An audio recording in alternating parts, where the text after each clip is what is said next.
Hello, this is Dr. Eric Mortensen, your professor. I just wanted to spend a few moments with you to talk a bit about the last paper cycle.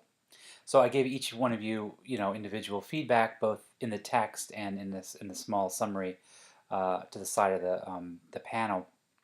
But I thought it might make sense to kind of, since some of these problems were kind of cut across several papers, and I think it makes good sense to kind of be on the lookout for potential problems for the next paper cycle. I thought it make sense for me to just give you some kind of general thing. Now, what I'm going to say doesn't apply to everybody's paper. Right? Some papers were perfect A papers, didn't have any problems. Some papers had almost all these, or a lot of these problems, or maybe even more.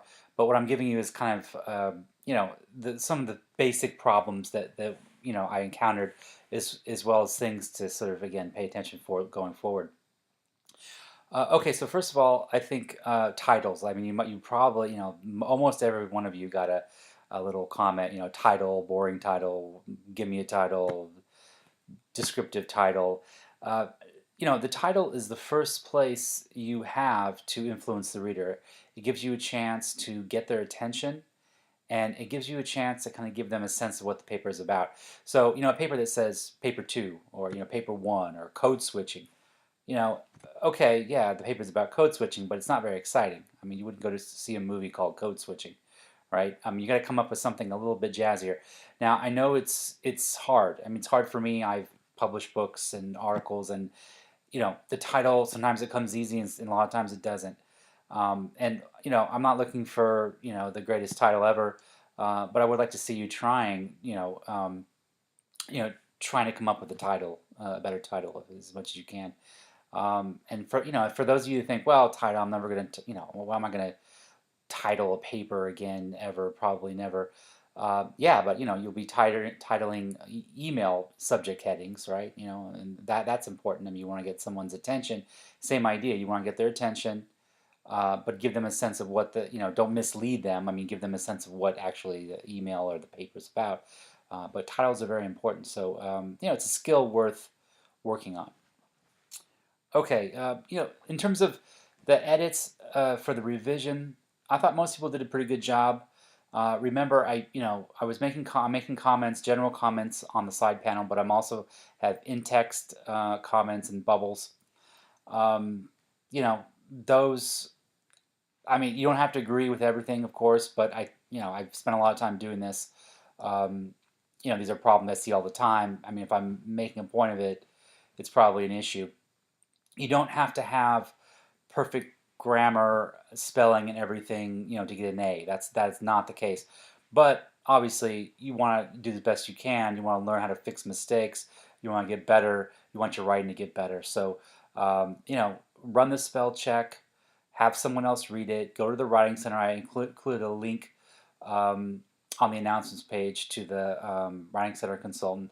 So, try to find a way of catching as many of these smaller mistakes as you can, and make sure you do try to respond to the edits. I'm putting a lot of time in to giving you kind of detailed response, especially on the rough draft, so you can fix it and do better for the final draft. So please take a look at that.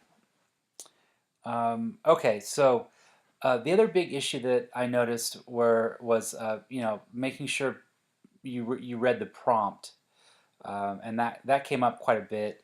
Um, you know, Technically, on the revision, if you read it, it calls for not just making the kinds of changes that I point out in my feedback, but also to actually revise the style into an academic tone. And a lot of you did that. That's great. For those of you who didn't catch that, just remember the prompt. You need to read the prompt closely. And if you have questions, email me. Send me an email. Hey, I'm not sure. A couple of you did that, and hopefully I did my best to kind of help you out. Um, but make sure you understand the prompt. This is not just for this class. This is for any class, and obviously work. Career-wise in the future going forward.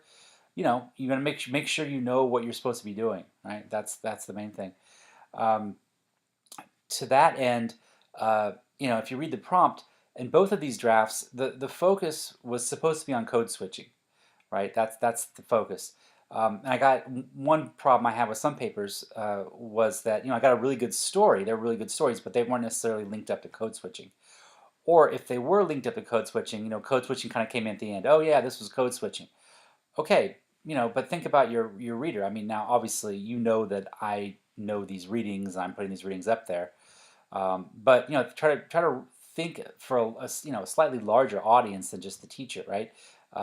If you were trying to teach me about code switching and you have this story, and you don't really mention code switching, you don't link it up, or you just kind of think and say, oh, this is code switching. The reader might not know what you're talking about. I mean, why would they know, right? Code switching needs to be kind of discussed earlier on, somehow. Set the reader up for that. So a lot of my comments were about introductions. What is code switching? Set it up. Why are you talking about this?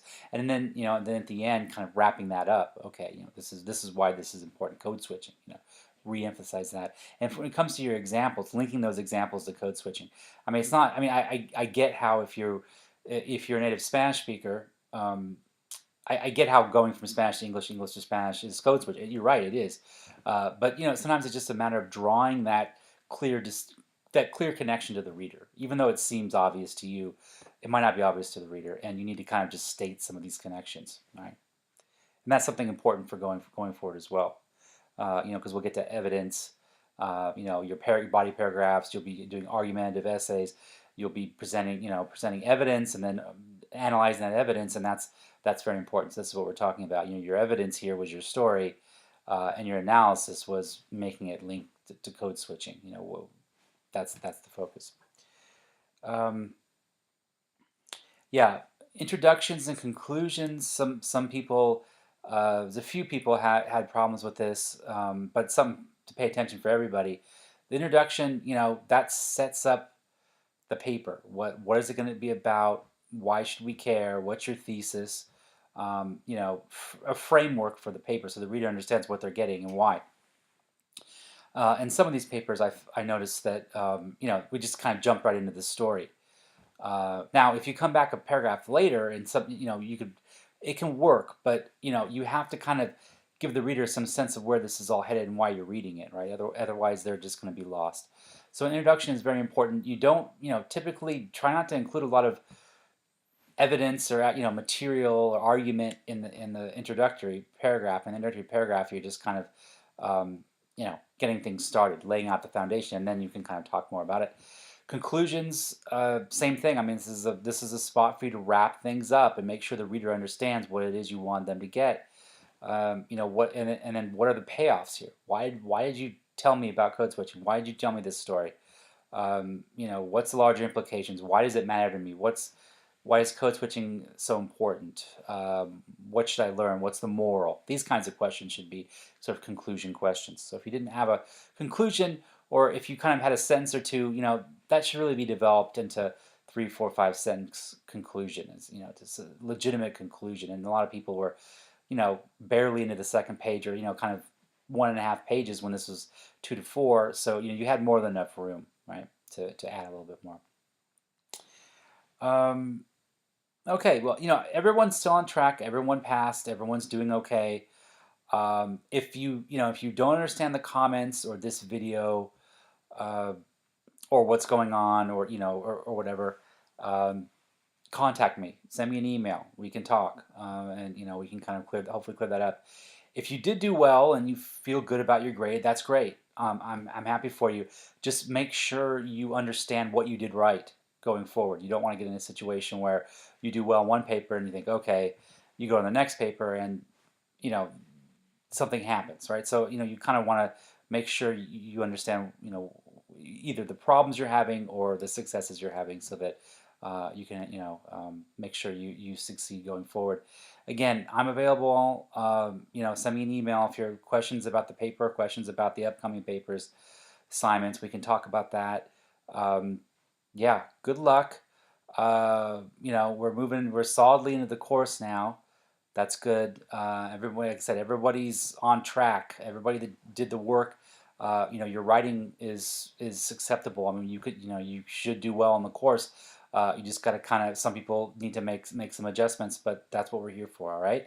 So good. Look forward to seeing your future work, and thank you very much.